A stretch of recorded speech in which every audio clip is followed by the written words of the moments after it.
I welcome you all to this year's edition of the UPSA Annual Leadership Lecture.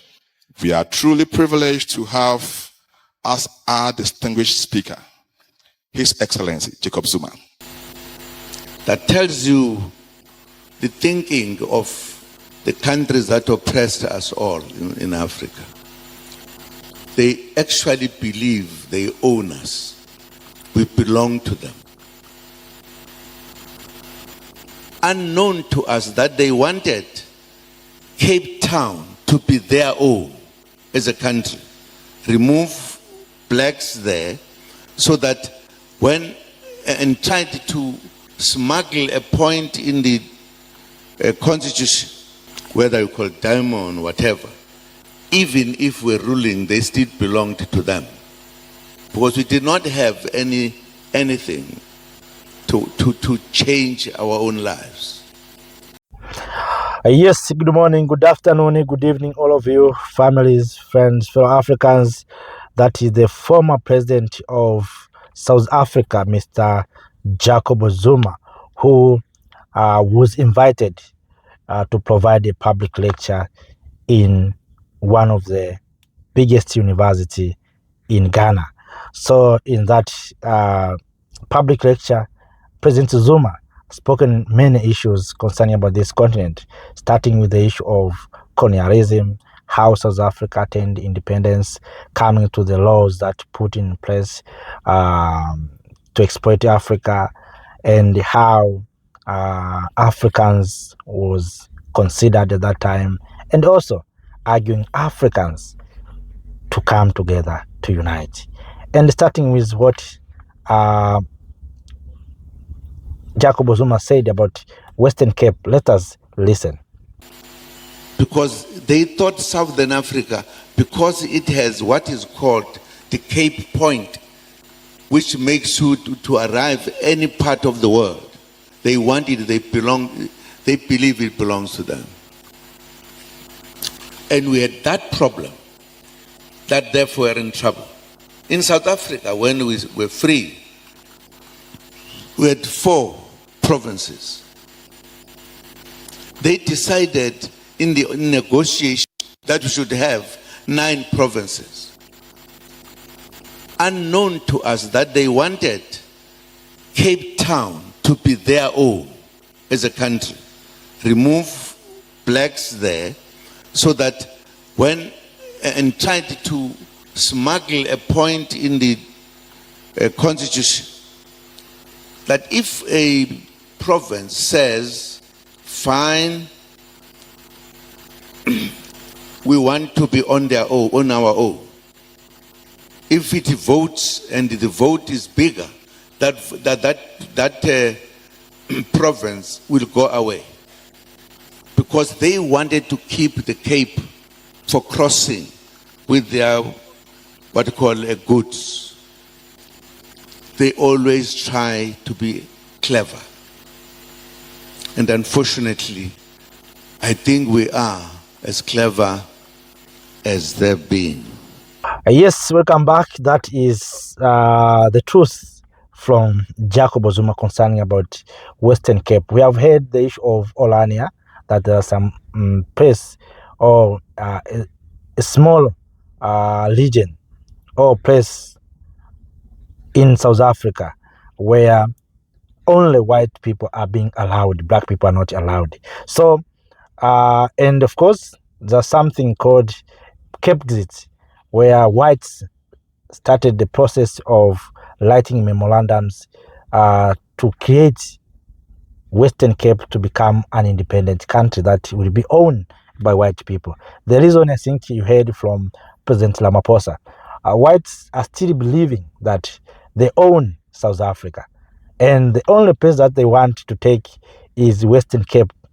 And Western Cape is potential because has a port where it can these big ships can land there, and whites can come to that place and they can connect to other places in the world. So that's why they want Western Cape. And of course, the land in the Western Cape is huge of resources, fertile land for agriculture. That's why they want the Western Cape. But there's so many reasons behind of Western Cape. That's why you saw even President Ramaphosa said he would not allow Western Cape to go. Even Malema himself, he said if he would become a president, he will not allow Western Cape to become an independent country. But whites are saying we want an independent country. We saw some of them went to Washington, D.C. to meet Mr. Trump to see how Mr. Trump can help them to attain or to have an independent country calling Western Cape. But those are just from the issue of Western Cape. Let us move on other issue, on the issue of resources. Why our resources are still in the hands of whites. Yes, today you see that Africa, we have resources. But if you asked why we have gold, we have diamond, we have cotton, lithium, cobalt, but we are still poor, here is what Zuma has said. Very clear. The countries from the East helped us to fight. But the laws that they made against us were the laws that were not favoring us. If you talk about what the comrade here was talking about, whether you call it diamond, whatever, even if we're ruling, they still belonged to them. Because we did not have anything to change our own lives. But we're free. But in reality, we're not free.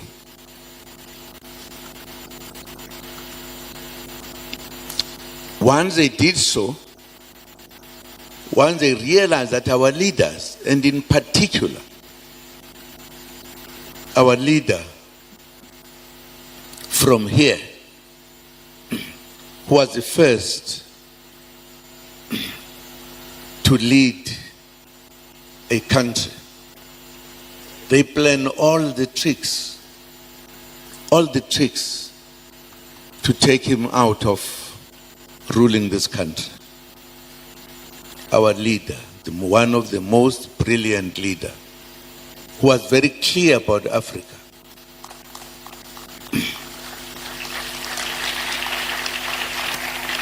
Who said, Ghana would not be free if Africa was not free. Precisely because of his honesty and knowing what needs to be done. They conducted a coup d'etat against him when he was out of the country. And yes, welcome back. You heard the truth. You know, one day I asked this question, and today I ask again. Why Africa is rich, but its people are poor? It's because the richness of Africa is not owned by Africans. There are some laws that was put in place that our political figures cannot undo those laws. That's why sometimes you find someone, when he's out of the office, he speak very radical, very loud. It looks like Pan-Africanism, but when he attain power and enter into the office, he become neutralized. He do other things. It's because there's some laws that are guiding our people. I saw Africans signed 100 years of giving resources. That's 100 years, 500. That we will be here for 500 for you to attain independence. And sometimes at that time, our founding fathers and our ancestors were not well educated. So they use those opportunities to lie, to cheat, in order for them to take control of our natural resources. Yes, we have gold, we have diamond, we have cobalt, lithium, everything, uranium, but we don't own. We don't have technologies. Even if we have technologies, we have been told that you cannot use uranium. You see what is happening in other nations, that if you start utilizing these things, they say you want to create these mass destruction weapons. Those are laws that was put in place to make sure that others cannot do like them. For us to be free, for us to rule the manner in which we want to, for us not to take our resources to them whilst our people are not hungry, are not eating. So Africa has faced a difficulty. Africa in particular. I don't think there is a continent that has suffered as we did. They live because they take our resources. They do everything. Even when they teach us, they teach what they want us to accept and help them to do what they want to do. Some of us have come to a point that the time has come that Africa should stand on its own. They started wars here, making us to fight one another, to look at one another as enemies. And we say that time must pass. That time must pass, because this is our land, is our place, which is in the middle. It's not in the west, it's not in the east. We are in the middle. We need to live here. And we've got everything we need. But they take everything that belongs to us. What you talk about as rights are actually not rights. If we are free, why are we under the laws of the Dutch? We are not Dutch. We are not. Why we are ruled by those laws? It is because they still look at us as inferior people. But we are what we are. And I think it is our time to be what we are supposed to be. We should utilize our own resources to us. If they don't have them, let us sell them to them. Let them not just take them away from us and make themselves wonderful when we are suffering, where they take our own things. It is this that made me in particular to disagree with those I've been with. And I was very honest. And I told them, you are selling out. We are selling out our ancestors who said, let us be free.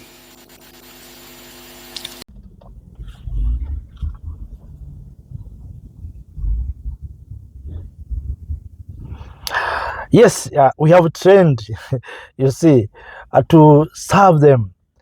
Even this curriculum that we have today, we learn. Even today, the only people maybe who can do well in education, maybe agricultures, these farmers, but even agriculture, because we are saving them. They teach us to be good agriculture in order for them to sell fertilizers, to sell seeds to us. We are the main buyers of their products. So they teach us to save the systems, their systems. So that's why we are talking about education system. We need a new education system that will teach Africans, creators, innovators, not job seekers.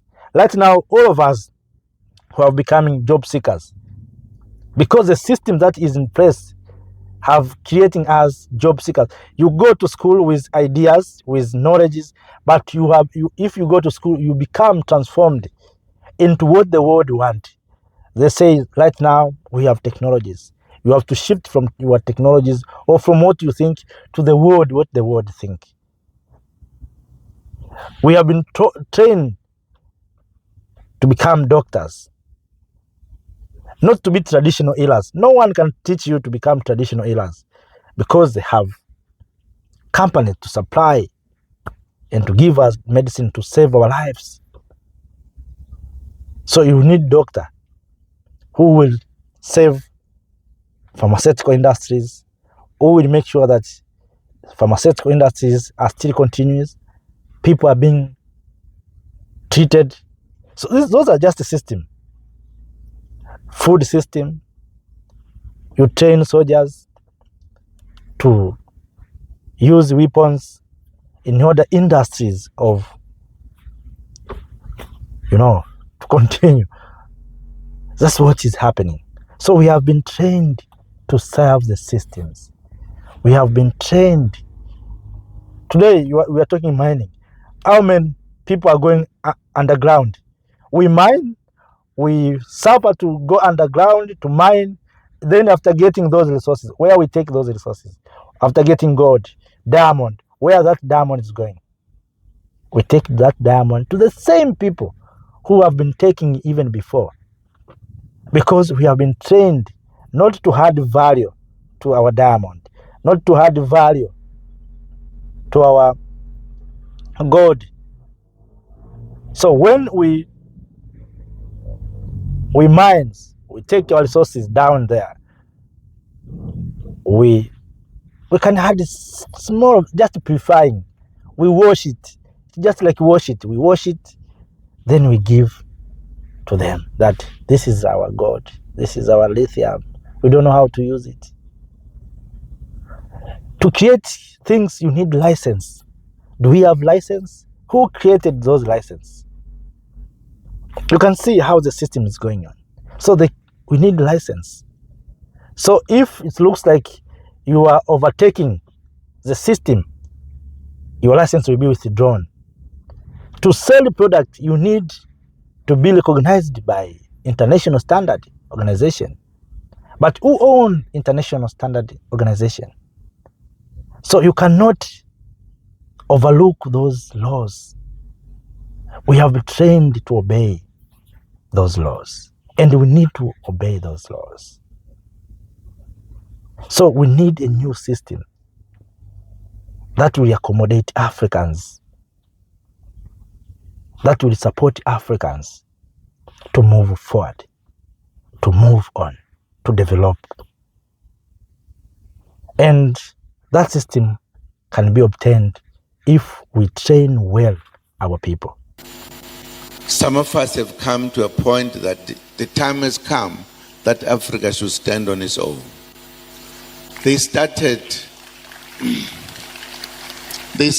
wars here, making us to fight one another, to look at one another as enemies. And we say that time must pass. Yes, maybe this is the reason for Zuma to quit ANC to form MK Party, Umkhonto wa Sizwe. Or this is the reason to be taken out from power before ending of his tenure, because he disagrees with the system. If you disagree with the system, it will be easier for you to be taken out. And the thing that Africans will lack, as Zuma said, that these people, they know how to buy those who are among us. They buy them, they make them to feel that they're so special, they're so exceptional, they're so different, while they know very well that they are betraying our nations.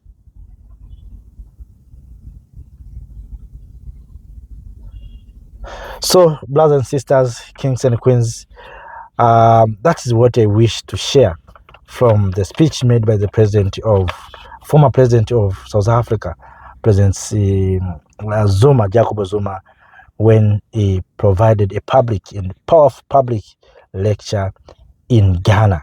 So you heard how the oppressor think about us, and what we need to do, of course, is to come together. Africans all of them know that we are oppressed. And if we know we are oppressed, we know the solution, that our solution is to come together. But one of the things that is difficult for black people, for African people, is unity. And that's where others are winning from us.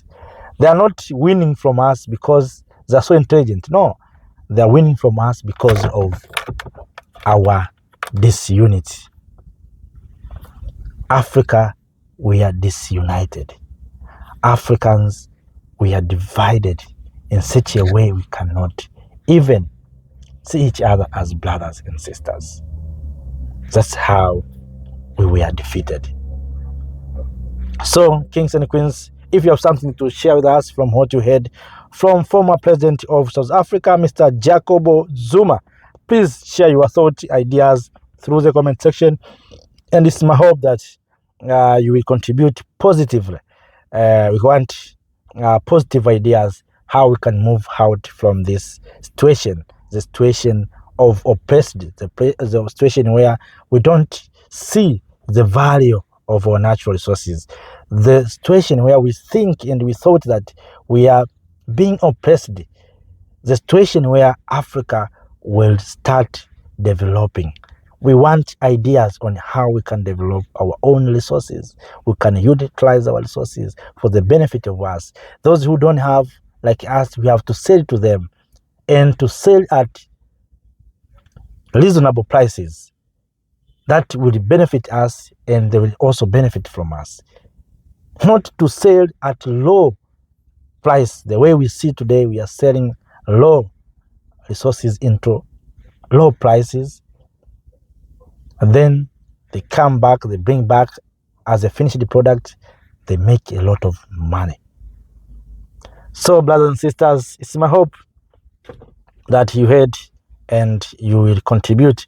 If you're new, please make sure that you share this video, you like and you subscribe. And if you have already subscribed, please share this video to other Africans so that they can get this powerful message of liberation. We are in the struggle right now. This is the right time and high time for Africans to come together to take our rightful position. And our rightful position is take control of our economy, to run our economy. So, thank you for watching. Have a nice time. See you next time. Thank you. Thank you, Africa.